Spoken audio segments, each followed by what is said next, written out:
안녕하세요. 유종훈 목사입니다. 오늘도 말씀을 묵상하며 하나님께 나아가시는 여러분에게 주님의 은혜와 평강이 함께 하시길 축복합니다. 오늘 하나님께서 우리에게 주시는 말씀은 신약성경 마태복음 1장 23절로 25절까지 말씀입니다. 신약성경 마태복음 1장 23절로 25절까지 말씀입니다. 제가 가진 성경으로는 신약 2쪽에 있습니다. 신약 2쪽 마태복음 1장 23절로 25절까지 말씀을 함께 합독합니다. 보라, 처녀가 잉태하여 아들을 낳을 것이요 그의 이름은 임마누엘이라 하리라 하셨으니 이를 번역한즉 하나님이 우리와 함께 계시다 함이라. 요셉이 잠에서 깨어 일어나 주의 사자의 분부대로 행하여 그의 아내를 데려왔으나 아들을 낳기까지 동침하지 아니하더니 낳음의 이름을 예수라 하니라. 아멘. 마리아는 요셉과 정혼한 상태였습니다. 이스라엘의 결혼의 풍습은 결혼을 하고 1년 동안은 자기가 살던 집에서 삽니다. 그리고 1년 후에 부부가 함께 삽니다. 그래서 우리나라의 약혼과 비슷한 것이 이스라엘의 정혼입니다. 즉 결혼은 하는 것으로 했지만 아직은 동거하기 전입니다. 근데 마리아에게 문제가 생깁니다. 임신을 하게 된 것입니다. 아니, 요셉과 마리아는 부부관계를 한 적이 없습니다. 그런데 마리아의 몸에 임신이 됩니다. 당시의 사회는 아주 폐쇄적인 사회입니다. 처녀가 결혼을 약속했는데 다른 곳에서 임신을 한다면 이것은 아주 창피하고 치욕스러운 일입니다. 그렇다면 요셉의 입장에서 마리아를 자신의 집으로 데려올 수 있을까요? 마리아와 요셉은 함께 할 수 있는 것일까요? 사실 그것은 좀 어려운 일입니다. 왜냐하면 마리아에게 임신된 아기는 요셉에게는 마음의 상처이기 때문입니다. 혼인을 하게 된 처녀가 신랑이 아는 다른 아기를 가지게 되다니요. 이것은 말이 안 되는 일이며 동네 사람들로부터 비난을 받을 수 있는 일입니다. 당시의 율법에는 가늠한 여인은 돌로 쳐서 죽이라고 하였습니다. 아니, 하나님께서는 왜 이런 일을 행하십니까? 특히 요셉의 입장에서 이 일은 이해가 가지 않습니다. 말이 안 됩니다. 아니, 좋은 사람이라고 해서 믿음이 신실하고 몸가짐이 단장하고 지혜로운 여자라고 해서 결혼을 했습니다.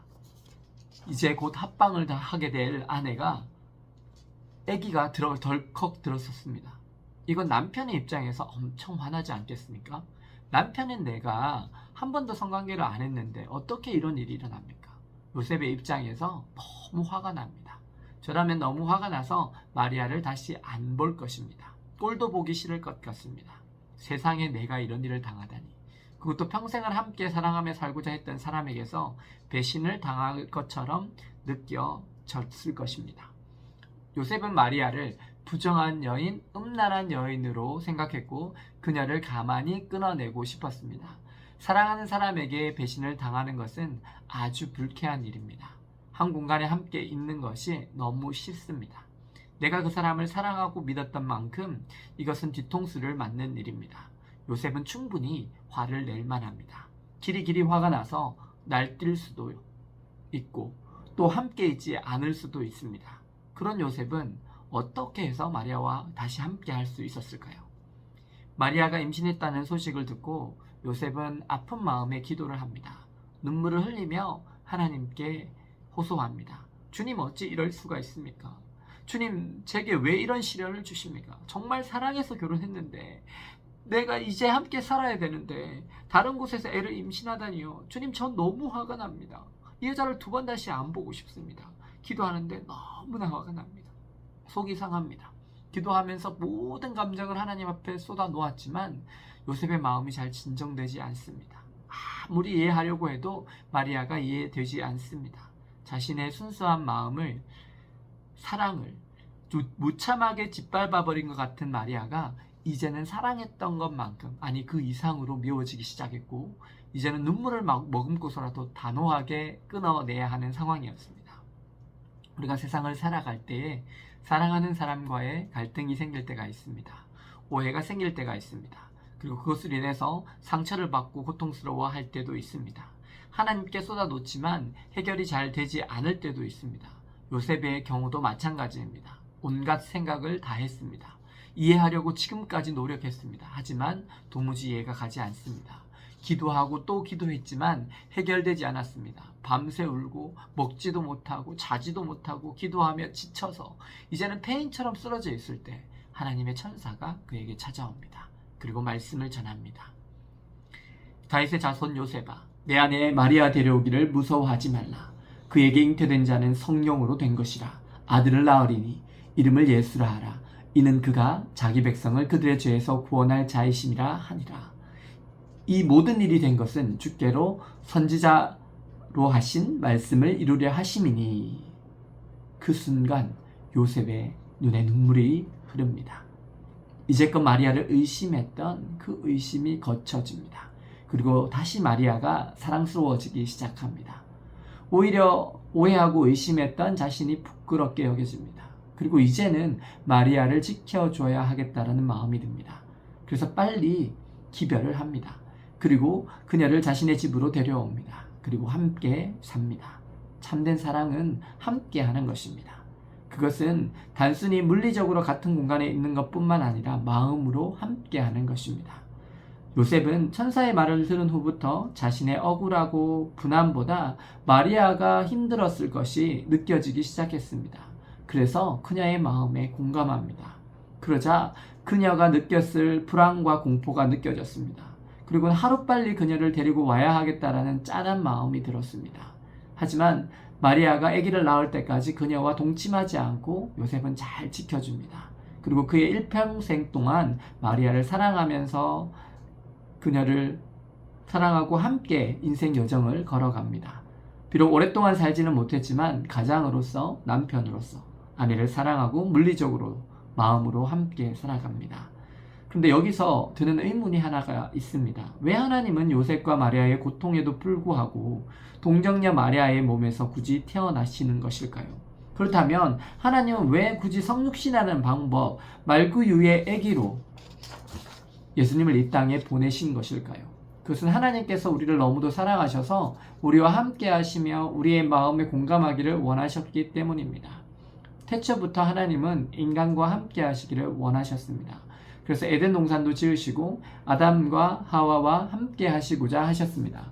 하지만 아담과 하와는 범죄하였고 죄인이 되었고 하나님과 함께 거할 수 없었습니다. 그리고 죄와 사망의 권세에 매여서 영과 혼과 육이 죽을 수밖에 없었습니다. 그런데 하나님은 사랑의 하나님이십니다. 그 사랑의 하나님은 우리의 모든 마음과 모든 아픔에 공감하시기를 원하셨습니다. 단순히 이 땅에 잠시 왔다 가는 것 정도가 아니라 이 땅의 인생으로서 물리적으로도 또 모든 마음적으로도 우리와 함께 하시기 원하셨습니다. 왜 하나님이신 예수님께서 하필 동정녀 마리아의 몸에 아기로 오셨냐고요? 그것은 우리 인간과 물리적으로 뿐만 아니라 마음으로 온전히 함께 하시기를 원하셨기 때문입니다. 그래서 창세기 3장 15절부터도 여자의 후손을 이야기하셨습니다. 예수 그리스도로 이 땅에 오실 것을 말씀하신 것입니다. 예수님은 단순히 물리적으로 우리 인간들과 같은 공간에 있기만을 원하신 것이 아닙니다. 우리의 인간의 깊은 내면까지도 알고자 하셨습니다. 어떻게 죄의 유혹을 받고 마귀에게 시험을 받는지 알고자 하셨습니다. 예수님은 우리 인간이 태어날 때부터 죽을 때까지의 모든 순간을 깊이 이해하고자 하셨습니다. 그런데 100번 듣는 것보다 한 번 보는 것이 낫습니다. 그리고 100번 보는 것보다 한 번 해보는 것이 낫습니다. 그래서 하나님이신 예수님은 처음부터 끝까지 인간으로 살아보고자 이 땅에 오셨습니다.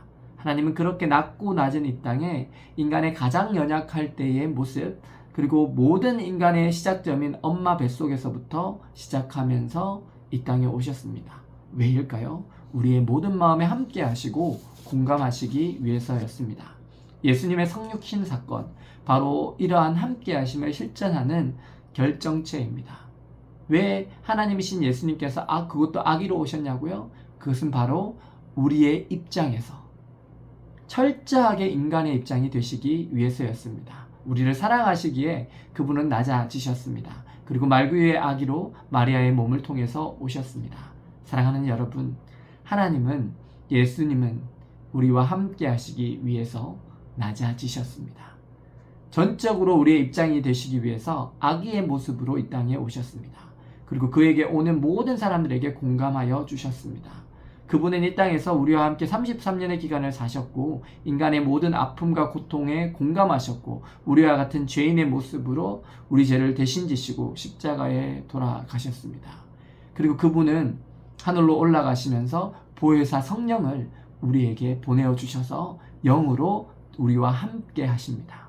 오늘 우리와 함께 하시고 싶어 하시는 그 주님의 마음, 임마누엘 하나님의 마음을 아시고 그 하나님께서 우리의 모든 마음에 함께 하시며 공감하심을 아시고 오늘 우리의 소외된 이웃, 나의 주변에 외로움을 느끼고 있을 그 한 사람과 함께 하시는 좋은 이웃이 되어 주시기 바랍니다. 그래서 주님이 다시 오실 때 주님께 칭찬받는 자로 하나님 나라에서 큰 자로 살아가시는 저와 여러분들 되시기를 예수님의 이름으로 축원합니다. 기도하시겠습니다. 사랑의 주님, 죄인이었던 저희들을 사랑하셔서 저희들과 함께 하시려고 이 땅에 오신 하나님의 본체이신 예수님을 봅니다. 또한 보혜사 성령님으로 저희들과 지금 이 순간도 함께하여 주심을 감사드립니다. 주님, 저희들도 주님의 마음으로 사랑하며 함께하기를 원합니다. 우리의 가정에서, 이웃에서 외로움을 느끼고 있는 그 한 사람과 함께하며 공감하게 하여 주옵소서. 예수 그리스도의 이름으로 기도드립니다. 아멘. 감사합니다.